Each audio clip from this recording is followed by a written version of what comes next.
Hey guys, welcome back to our YouTube channel Bong reaction. আমি চলে এসেছি আবার একটা নাটকের ক্লিপ রিঅ্যাক্ট করার জন্য, সেটা হচ্ছে হাড়কিপ্টে নাটকের।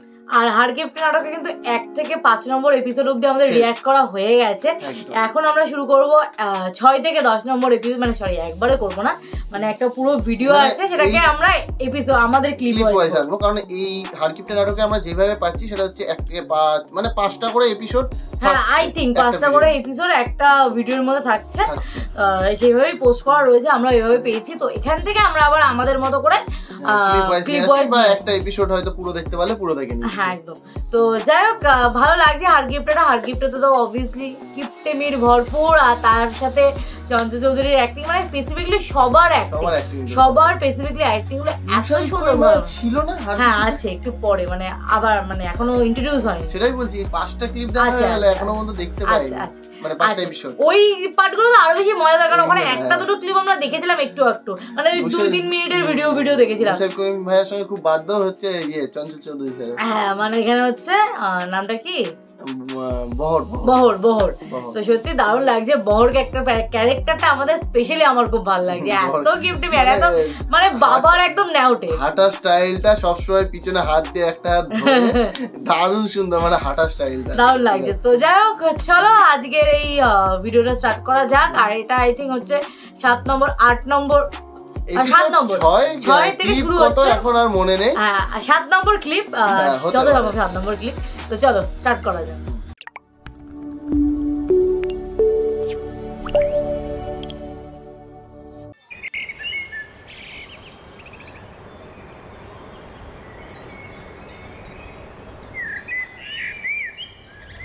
কি ব্যাপার? পর্ব 6। আপনার যে দর্শনই পাওয়া যায় না, মহা ব্যস্ত হয়ে গেছেন নাকি? না, ব্যস্ত আর কি নিয়ে থাকবো, ব্যস্ত জানিয়ে থাকতে চাইছিলাম, সেটা তো আর আপনি হবের দেন নাই। ও, লেখাপড়া করে সরকারি অফিসার হয়ে ব্যস্ত থাকতে চাইছিলে, তাই তো? সে কথা আর এখন কয়া কি হবি, চাকরি তো দূরের কথা, আপনি তো ম্যাট্রিক পরীক্ষাটাই দিলেন না। করবে সরকারি চাকরি, সেই জন্যই লেখাপড়া। তো তার জন্য আমি খরচ করবে যাব কিসের জন্যে? যার চাকরি করবে সেই সরকারের কাছ থেকে ফর্ম ফিল আপের টাকা নিলেই তো পারতে। খালি ফর্ম ফিল আপের টাকাকে, এখন যদি আমার ভাতটাও সরকার দিত তালিকা ঠিক হতো। তুমি তো সরকারই খাচ্ছ, যে খাওয়ার মধ্যে দুঃখ দরদ নাই তার তো সরকারি খাওয়াই কয়। ডাল মাংনা ভাত ফ্রি খাচ্ছ, তা সরকারি খায়াও নাকি তোমার আজকাল বিয়ের হাউস হচ্ছে? বিয়ে তো মানুষ হাউস করে না, দরকারে করে। তা হঠাৎ তোমার বিয়ে করার কি এমন দরকার পড়লো জানতে পারি কি? না, দরকার তো মনে করেন অনেক রকমই আছে, সবচেয়ে বড় দরকার হচ্ছে ধরেন আপনার পুত্রবধূর মুখ দর্শন, তারপরে নাতি নাতনির মুখ দেখা, এগুলো জরুরি না? তা ওইসব না দেখে কি আমার দিন থেকে থাকতেছে? খবরদার, তোমার মাথায় যেন ওইসব আজারে চিন্তা না আসে।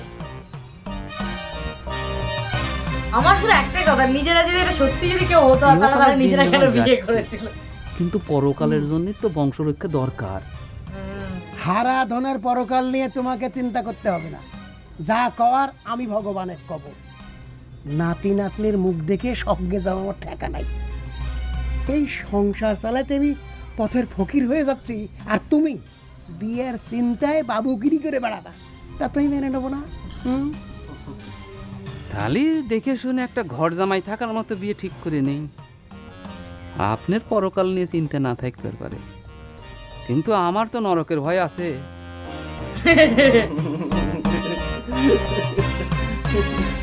ভালোই বলছে। হ্যাঁ, ঘর জামাই থাকতে হলে খরচা করতে হবে না।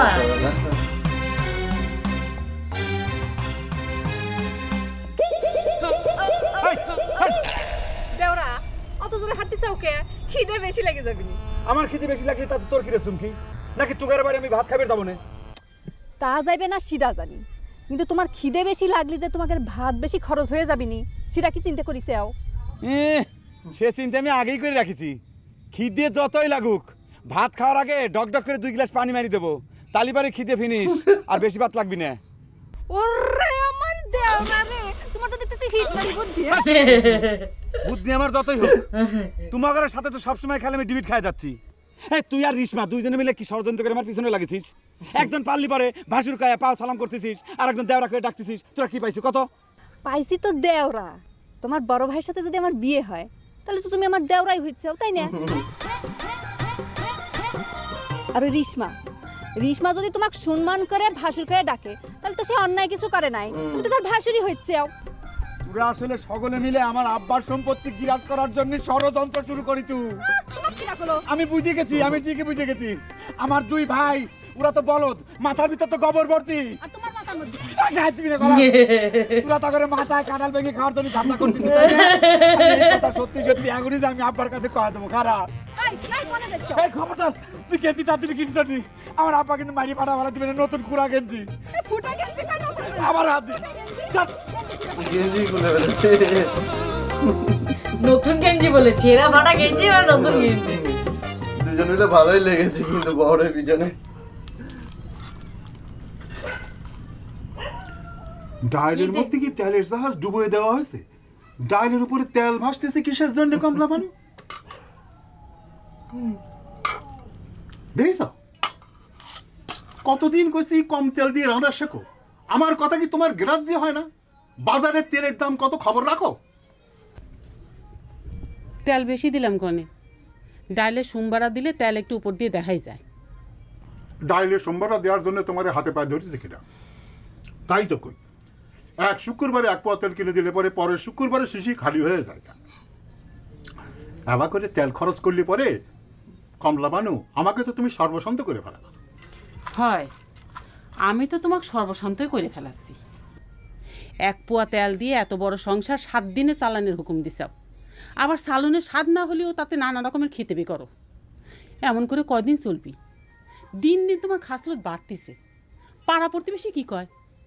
পাড়া প্রতিবেশী কথা তোমার কেটা শুনবে কইছে? পাড়া প্রতিবেশী আসে কি আমার 2 বেলা খাওয়া দিয়ে যাচ্ছে নাকি 1 পোয়া তেল কিনে দিয়ে যাচ্ছে? আমি যেটা কই সেটা শুনলেই খাঁটি কথা।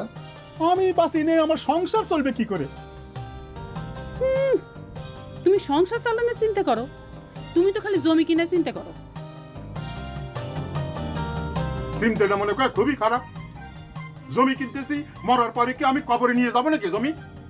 তোমার ভাব দেখে তো তাই মনে হচ্ছে।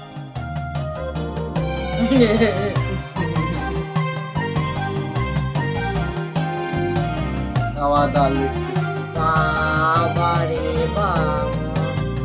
কেন হল তোরা এসব কি শুরু করেছ রে? তোকে লজ্জা শরম বলে কিছু নাই? আবার তুই আমারে শাসন করতেছ রে বহর। তুই আমার নাম ধরে ডাকতেছ মানে? ইচ্ছা হলো তাই রাখলাম। এই কথা যদি আমি আব্বার কাছে না কইছি রে না হ, সব আব্বার কাছে এই কথা আব্বার কাছে কয়ে 2 বিঘা জমি লিখে নেগা। দেখি তুমি ভাই, তোর সামনেও আমার ছোট হয়ে আমাকে অপমান করতেছে, আর তুই বড় ভাই কোনো কথা করছ না কিসের জন্য? এই কথাটাকে তুই আব্বার কাছে কয়া দিব? অবশ্যই কব, দরকার হলে তো কয় লাগবে। তুকারে যন্ত্রণা গ্রামের ভিতরে আমি বাড়াবের পারবো না।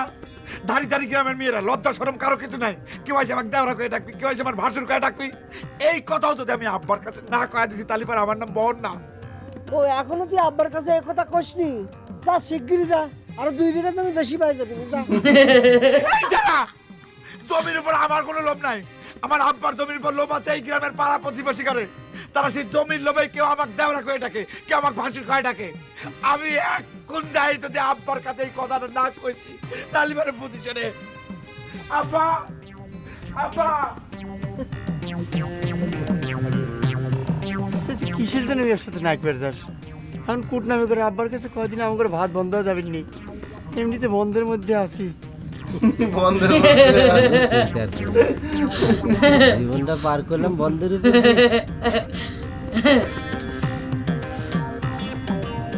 পরনিন্দা পরচর্চা সদা ভালোবাসে, মিলিলে সঙ্গিনী সদা সেই সবে ভাসে। পুরুষের পরিহাসে উল্লসিত অতি, পাপ পুণ্য সদা মন নষ্ট পথে মতি।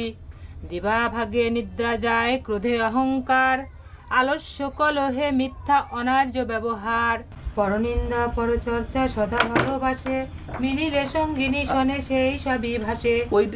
এ রাম, আমি উপেশ হইছি, শুস না। মা লক্ষ্মীর সামনে অর্ধেক গুড়ের বাতাসা দিছু, এতে কি মা লক্ষ্মীর মন সন্তুষ্ট হবে না রে শিবানী? মা লক্ষ্মী তোর মতো এত হাবাইতে না, যার যেমন সামর্থ্য মা তাতেই খুশি। আসল কথা হচ্ছে ভক্তি, যে যেমন ভক্তি করে দেখতে পারে মা তাতেই সন্তুষ্ট হয়। এত কষ্টের উপেশ পাঁচালি এসব পড়িয়া বন্যের ঘরের লক্ষ্মী লাভ কি তোর রে শিবানী? আবার আজারের কথা শুরু করলো তাই না? আর কে রে, তুই অন্যের ঘর করছো কিসের জন্য? এটা আমার বাপের ঘর না? মেয়েগারে স্বামীর ঘর ছাড়া দুনিয়ার সব ঘরে অন্যের। সব মেয়ে কথাটা বোঝে, কি কথা এসে আমার এত বোঝা লাগবি না, তুই এখান থেকে যা, আমাকে পাঁচা লিখে শেষ করবে দে তো দাদা। বোঝা তো লাগবি রে শিবানী, কিন্তু যখন বুঝবো তখন আর কিছুই করার থাকবি না। ইহকালের কথা বাদই দিলাম, কিন্তু পরকালের চিন্তাটা তো করা লাগবি। তুই আইসো আমাকে পরকালের বুঝ দিবি আর? হ্যাঁ, তুই কি মানিস? যেখানে সেখানে যাক তার হাতে যায় খাচ্ছু, পেঁয়াজ রসুন কিচ্ছু বাজ বিচার নাইছি, আর তুই আইসো আমাকে পরকাল শিখেবে। শোনে, পেঁয়াজ রসুন খাইলে তো পরকাল নষ্ট হয় না রে শিবানী।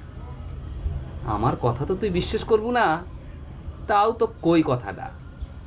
এই যে সব উপেশ পার্বণ যত কিছুই কর, মানুষ যদি আসল কামটা না করে না, তার পরকালের মুক্তি হয় না। তুই এখন কি করবো আমি জানি, বিয়ের কথা কব তো, যা এখান থেকে, আমার আসল কাম লাগবি না। আমি তো জানতাম শিবানী তুই আমার কথা বিশ্বাস করবি না। শোনে, শাস্ত্রে আছে মানুষ মরার পর সে যতই পুণ্যবান হোক, পুত নামক একটা ছোট্ট নরকে তার যাওয়াই লাগে। আর পুত্ররা পিণ্ডি না দিলে সেখান থেকে মানুষের মুক্তি নাই। খুব এখানে শাস্ত্র নিয়ে আইসো আমার কাছে, তাই না ভূপেন? আমার কথা বিশ্বাস না হয় ঠাকুর মশাইয়ের কাছে জিজ্ঞেস করে পারিস। শোনে, যার জন্য তুই এত উপেশ পার্বণ করতেছ, তার কিন্তু পুত নরক নিয়ে কোনো ভয় নাই। সে বিয়েও করেছিল, আবার আমি তার পুত্রও আছি। কিন্তু তো কারণ আমার পুত নরক থেকে উদ্ধার করবি কিটা? বিনওয়াসটা হয়ে গেছে মনে হচ্ছে, বিনওয়াস হয়ে গেছে। অনেক চেষ্টা করে মনে হচ্ছে হয়েছে, মনে হচ্ছে বিনওয়াসটা হয়ে গেছে। ফাঁক তালে বাতা চারা নিয়ে চলে গেল।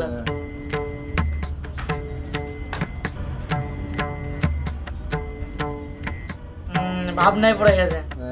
পাঁচালিটা কমপ্লিট করলো না মনে হয়। মুকুট, তুমি তো কাকা সত্যি চায়ের নেশা ধরাই দিয়ে বেকায়দায় ফেলাই দিচ্ছ।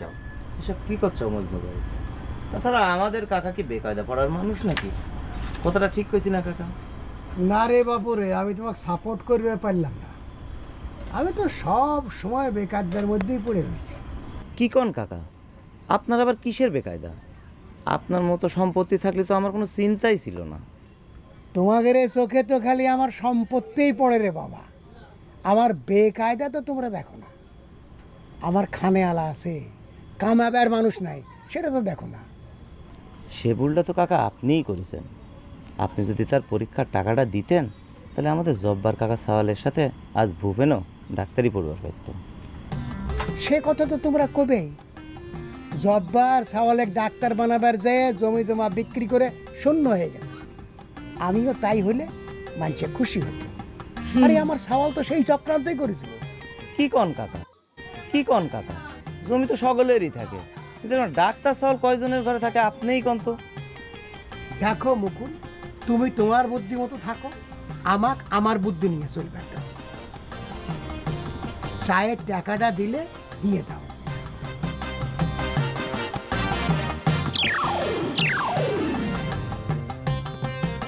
মজনু ভাই, কাকাকে এক কাপ চা দাও।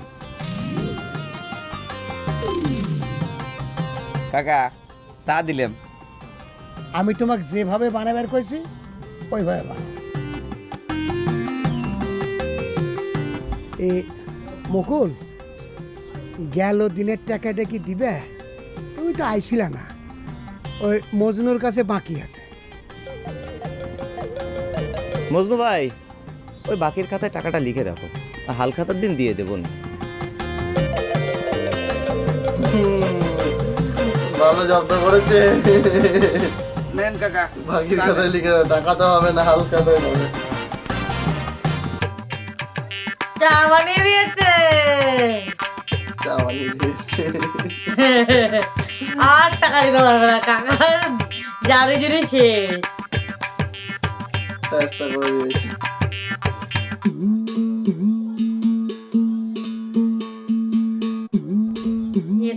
টাকা পুটলি বানিয়ে রাখছে নাকি?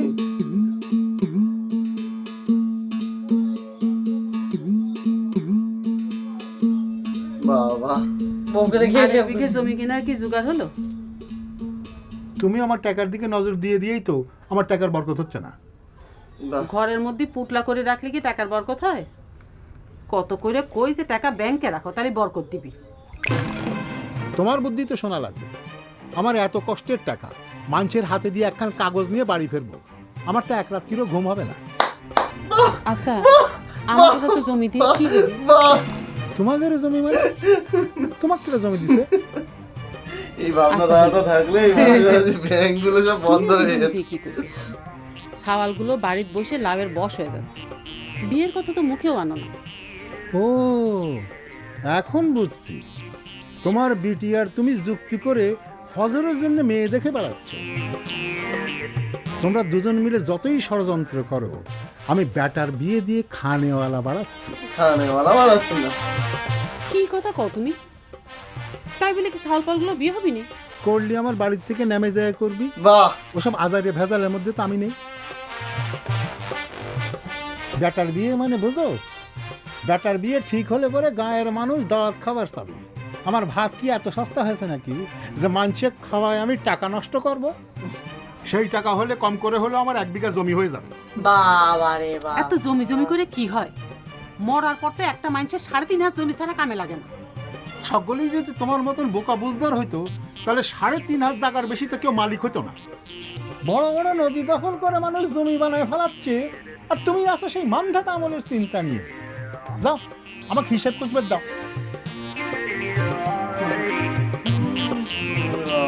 মানু, আমার সামনে ভাতের হাঁড়িটা নিয়ে আসো। যাও। কে? ভাতের হাঁড়ি দিয়ে কি হবি? চেক করবো তুমি গোপনে তোমার বেটাকে ভাত দিচ্ছ কিনা সেটা চেক করা লাগবে না। তুমি কি মনে করেছো আমি ভুলে গেছি? এই নজর আলী, সাথে মাতাল তালে ঠিক। বাহ বাহ বাহ বাহ বাহ বাহ বাহ, সুন্দর সুন্দর সুন্দর সুন্দর। খানেওয়ালা বাড়াবো নাকি? হ্যাঁ, আমি বুঝে পারছি না জমিটা দিয়ে করবে। আমি সেটাই তো বুঝতে পারছি। জমিটা চলে যাওয়ার পরে তো ওরাই পাবে, তো ওরা জমিটা নিয়ে কি করবে? বিয়ে শাদী না করে। সেটাই তো কথা। ও ভাই সাহেব, বাপরে বাপ। তারপর তো ওরা বিয়ে শাদী না করলে তো ওই জমি মানে ছেলেরা ছাওয়াল পালও মরে গেলে তখন ওই জমি কে ভোগ করবে? তখন তো ভোগ করার লোকই থাকবে না। আর ওইদিকে তো রিয়েল লাইফে যদি কোনো মানুষ এরকম হয়, এটা নয় নাটক, রিয়েল লাইফে কিরকম হবে কিন্তু বলো তো? আগে হচ্ছে তো মানে ওই যে ইয়েকে ওর বোনকে তো ব্রেন ওয়াশ করে দিল, মনে হচ্ছে একটু ব্রেন ওয়াশ করেছে একটু। দেখা যাক এরপর আস্তে আস্তে আমরা দেখবো হারাধন কাকার মেয়ে কি হয়। হারাধন কাকাকেও জব্দ করে দিয়েছে। তো সমস্ত কিছু দেখবো, বেশ ভালো লাগছে, বেশ মজা লাগছে। এই পার্টটাতে মজা বাড়ছে, আর যত এপিসোড আগাচ্ছে মজা বাড়ছে। তো তোমাদের কেমন লাগছে কমেন্ট করো, ভালো লাগে লাইক শেয়ার করতে কিন্তু ভুলো না। তো চলো, দেখাবে নেক্সট ভিডিওতে, ততক্ষণের জন্য টাটা।